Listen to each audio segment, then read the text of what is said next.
Okay, so in previous class, we had discussed differences between being healthy and disease free. Okay, so let's continue.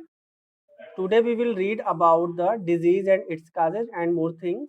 So start with disease and its causes. Disease क्या है और इसके students causes क्या होते हैं? So what does disease look like? Disease दिखती कैसी है? डिजीज कैसी दिखेगी? डिजीज कैसे हम कहेंगे कि ये चीज डिजीज में आती है या ये डिजीज है? So when a person is affected by disease, either the functioning or the appearance of one or more system of the body will change for the worse. क्या होगा अगर किसी भी पर्सन, बेटा कोई भी पर्सन है ना, वो अगर डिजीज से अफेक्टेड होगा या उसको डिजीज हुआ रहेगा, तो क्या होगा कि उसकी बॉडी की फंक्शन डिस्टर्ब हो जाएगी या उसका अपीयरेंस डिस्टर्ब हो जाएगा। ठीक है, उसको देख के ही आप बता सकते हो कि इसको डिजीज हुई है, उसके फंक्शन से आप बता सकते हो कि इसको डिजीज हुई है। तो these are the symptoms of the disease, या हम कह सकते हैं कि what does disease look like. तो डिजीज लुक लाइक में हम कहेंगे कि उस पर्सन की जिसको डिजीज हुई है, उसका फंक्शन डिस्टर्ब हो जाएगा बॉडी का, और उसकी अपीयरेंस जो है वो बॉडी के डिस्टर्ब हो जाएगी। इतना क्लियर हो रहा है सभी को? Very good. Now you can see these changes give rise to symptoms and sign of diseases. अगर किसी के बॉडी का फंक्शन डिस्टर्ब है या किसी के बॉडी के अपीयरेंस अगर कुछ गड़बड़ सी लग रही है या डिस्टर्ब हो रही है, उसको देखकर जो हम देख के बता रहे हैं कि भाई ये इसको डिजीज हुई है, तो these consider as the sign and symptoms of that person's body. उस पर्सन की बॉडी का वो साइन और सिम्टम होगा कि इसको डिजीज हुई है कि नहीं? Is it clear? Yes. Okay. On the basis of, dear students, on the basis of the symptoms, the physician look for the sign of a particular disease and conduct test to confirm the disease. बेटा जब भी आप किसी physician के पास, किसी doctor के पास जाते हो, तो डॉक्टर आपके साइन और सिम्टम को रीड करता है कि आप बोल कैसे रहे हो, आप बैठ कैसे रहे हो, आपको बोलने में प्रॉब्लम हो रही है, बैठने में हो रही है, या फिर अदर सिम्टम्स जो बॉडी के उस समय वो देख के जज करते हैं और बताते हैं कि यस आपको डिजीज हुई है, और आपके लिए वो टेस्ट कंडक्ट करवाते हैं। कोई भी पैथोलॉजी में टेस्ट सैंपल भेजते हैं, आपका ब्लड निकालते हैं, अदर जो भी वो जरूरी समझते हैं, वो आपकी बॉडी को क्या कहते हैं, डायग्नोज करने के लिए वो टेस्ट करते हैं। Clear? Okay, now comes on the types of disease. So acute disease and chronic disease. Acute disease which lasts for only very short period of time, बहुत थोड़े समय के लिए होता है, and affect body suddenly and quickly.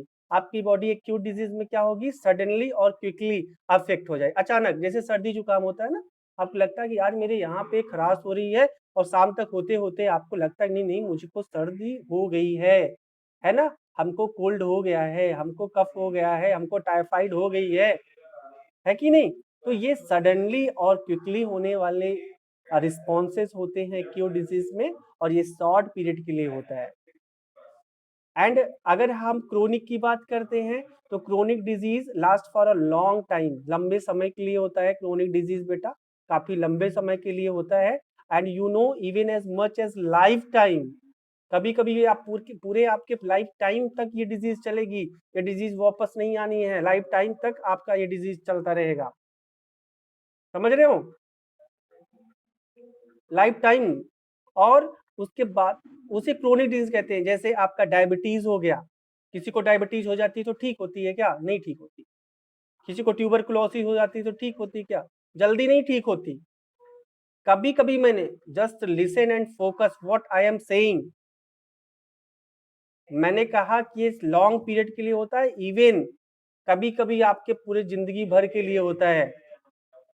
जैसे tuberculosis 1 साल में ठीक होता है, 1 हफ्ते में ठीक हो जाता है क्या? जैसे डायबिटीज पूरे लाइफ टाइम चलती है, ब्लड प्रेशर पूरे लाइफ टाइम चलता है, तो ये क्रोनिक में आएगा। और आपने एलिफेंटियासिस पढ़ा था, प्लेटी हेलमिन्थ में एक डिजीज होती है, सॉरी नीमेटोड्स में प्लेटी हेलमिन्थ, नहीं, निमेटोड्स में एलिफेंटियासिस पड़ा था, हाथी पाँव, ये सारी डिजीज क्या कम हो जाती है क्या? हमेशा रहती है। Now comes on causes of disease are caused by, anyone tell me, disease are caused by क्या क्या चीजें होती हैं यार, क्या क्या फैक्टर्स होते हैं जिससे डिजीज होते हैं? Very good, pathogens which are the disease causing agent like virus, bacteria, fungus, protozoan, some worms, and poor health and undernourishment।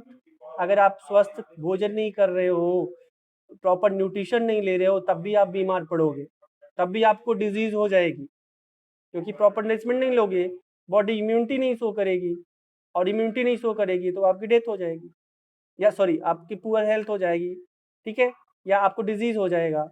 And heredity and genetic disorder, कुछ तो होते हैं जो पेरेंट्स से उनके ऑफस्प्रिंग में आते हैं, उनके प्रोजेनी में ट्रांसफर होते हैं, कुछ डिजीज तो ऐसी होती हैं, कुछ जेनेटिक डिसऑर्डर्स होते हैं, जैसे आपका हीमोफीलिया हो गया, कलर ब्लाइंडनेस हो गया, है ना, जो जेनेटिकल आपको जेनेटिकली आपकी बॉडी में वो डिजीज कॉज करते हैं, जो पैदा होते ही हो जाते हैं, ठीक है, या आपके पेरेंट्स से आपको मिलते हैं। एंड सम लाइक आप प्रॉपर ट्रीटमेंट, आप इम्यूनाइजेशन, प्रॉपर वैक्सीनेशन नहीं लगवा रहे हो, कोई डिजीज जैसे कोरोना आ गई है, प्रॉपर वैक्सीनेशन नहीं लगवाओगे तो आप मोर ससेप्टिबल रहोगे ना किसी डिजीज के प्रति, आपको जल्दी जल्दी डिजीज पकड़ेगी। तो ये सारी चीजें हैं जिनसे आपको डिजीज हो सकती है। And some are the environmental pollution, air water etcetera, है कि नहीं, इनसे भी आपको डिजीज होती है, क्योंकि some of the pollutants which are suspended in your surrounding, और आपके ब्रीदिंग के थ्रू, आपके फूड पार्टिकल के थ्रू, आपके वाटर कंजप्शन के थ्रू वो आपकी बॉडी में एंटर हो रहे हैं और आपको डिजीज कॉज कर रहे हैं। तो these are the some factors which are the responsible for the disease. Clear? Okay. And now comes on the infectious and non infectious disease. बेटा दो टर्म है, एक इन्फेक्शियस डिजीज होता है, एक इन इन्फेक्शियस डिजीज होता है, सॉरी, या कह सकते हैं नॉन इन्फेक्शियस डिजीज होता है, जिसको कम्युनिकेबल और नॉन कम्युनिकेबल को कहते हो। इन्फेक्शियस को कम्युनिकेबल बोलोगे और नॉन इन्फेक्शियस को नॉन कम्युनिकेबल बोलोगे। कम्युनिकेबल का मतलब समझते हो, जो एक पर्सन से दूसरे पर्सन में, एक अनहेल्दी पर्सन से हेल्दी पर्सन में ट्रांसफर हो रहा है डिजीज, अनहेल्दी से हेल्दी में, उसे इन्फेक्शियस कहते हैं, ठीक है। नॉन इन्फेक्शियस जो अनहेल्दी से हेल्दी में ना ट्रांसफर हो, जैसे किसी को डायबिटीज हुई है तो क्या वो दूसरे को हो जाती है क्या? उसके बगल में खाने से, रहने से, सोने से नहीं होती। तो these comes under the category of non infectious diseases या नॉन कम्युनिकेबल डिजीजेस। किसी को ब्लड प्रेशर हुआ है, उसके बगल सोओगे, उसके बगल लेटोगे, उसके साथ खाओगे, तो क्या आपको डिजीज हो जाएगी क्या? नहीं होगी, non communicable. So let us start with the infectious disease, ठीक है। इन्फेक्शियस डिजीज से स्टार्ट करते हैं। The disease which spread due to infection by micro organism. ऐसी डिजीज जो माइक्रो ऑर्गेनिज्म के इन्फेक्शन से हो रही है उन्हें इन्फेक्शियस डिजीज बोलते हैं। And it is communicated from disease person to a healthy person. और इन्फेक्शियस डिजीज पर्सन से हेल्दी पर्सन में ट्रांसफर होगा बेटा। And it is caused by some biological agent are pathogens like virus, bacteria, fungi, protozoa, and some worms. And what is non infectious disease? अगर non infectious disease की बात करते हैं तो ऐसी डिजीज जो कि किसी भी कांटेक्ट से, एक दूसरे के कांटेक्ट में आने से नहीं फैलती है, ठीक है। So the disease which does not spread by contact between infected and healthy person. Infected person से हेल्दी पर्सन में ये कॉन्टेक्ट के थ्रू नहीं फैलेगा, या एयर के थ्रू, वाटर के थ्रू ये नहीं फैलेगा, तो इसे हम कहते हैं नॉन इन्फेक्शियस डिजीज। जैसे अर्थराइटिस, किसी को गठिया हो गया, दादी वगैरह को ज्यादा होता है बुढ़ापे में गठिया, ठीक है, अपने घुटनों को पकड़ के रखती है कि मुझे उठने में दिक्कत हो रही है, मुझे बैठने में जल्दी, ओल्ड एज में ज्यादा होती है, ठीक है। एंड हार्ट डिजीज जैसे ब्लड प्रेशर, ये सब कैसे हैं? ये सब नॉन इन्फेक्शियस डिजीज है, नॉन कम्युनिकेबल डिजीज है, ये एक पर्सन से दूसरे पर्सन में नहीं फैलेंगे। क्लियर बेटा? यहाँ पे आपको दिख रहा होगा सार्स जो वायरस होता है, डिफरेंट पिक्चर्स हैं मेरे पास ये आपके माइक्रो ऑर्गेनिज्म की। जैसे सार्स है, ये 500 नैनोमीटर की इसकी साइज होती है। And SARS virus are coming out of the surface of an infected cell, see the arrow for example, and it is approximately 500 nanometer, 500 nanometer होता है। अगर माइक्रोमीटर में हम बात करते हैं तो 0.5 माइक्रोमीटर में होता है, और अगर उससे छोटी यूनिट में चलते हैं हम मिलीमीटर में तो 0.001 मिलीमीटर का होता है ये, ठीक है। And you can see here trypanosoma, एक माइक्रो ऑर्गेनिज्म है ट्रिप्नोसोमा। अभी आप जब वीडियो देखेंगे तो आपको क्लियर होगा ये। And you no trypanosoma is a protozoan. Trypanosoma क्या होता है? ये प्रोटोजोवन है या प्रोटोजोवन ऑर्गेनिज्म है। एंड इससे स्लीपिंग सिकनेस होता है बेटा। जब आप सोते रहेंगे ना, आप सोते हो, सोते सोते अचानक आपकी डेथ हो जाती है। ये क्या करता है? ये आपके ब्रेन में जाता है और ब्रेन की नस को, ब्रेन की नर्व्स को कट कर देता है, और क्या हो जाता है? आपकी डेथ हो जाती है। तो trypanosoma it causes sleeping sickness, and कभी कभी डेथ भी हो जाती है। And the saucer shaped substance lying next to the protozoa is a red blood cells. Next आपका स्टेफाइलोकोकस बैक्टीरिया है, ठीक है, ये ग्रुप में आपको दिख रहे हैं। स्टेफाइलोकोकस बैक्टीरिया जो होते हैं ये एक्ने काज करते हैं। जो पिंपल आपके चेहरे पे होता है ना, इधर देखो सारे बच्चे, अभी इंपॉर्टेंट बात चलने लगी, पिंपल वाली बातें चलने लगी, ठीक है। तो जो पिंपल आपको कॉज होता है, आपके चेहरों पे बढ़ता है ना, ये स्टेफाइलोकोकस बैक्टीरिया कॉज करता है। और आपके स्किन पे जो एक्ने वगैरह होते हैं ये इन्हीं की वजह से होता है। And the scale is indicated at the line at the top left of the picture. It is 5 micrometer long और इनकी साइज 5 माइक्रोमीटर होती है। फिर एक डायग्राम और है मेरे पास एडल्ट राउंड वॉर्म का, ठीक है, ये एडल्ट राउंड वॉर्म है। ये आपकी स्मॉल इंटेस्टाइन में पाया जाता है। And it's technical name is Ascaris lumbricoides. आपने पढ़ा होगा निमेटोड्स में एस्कैरिस का डायग्राम, ठीक है। तो इसका पूरा नाम है एस्कैरिस लुम्ब्रिकॉइड्स।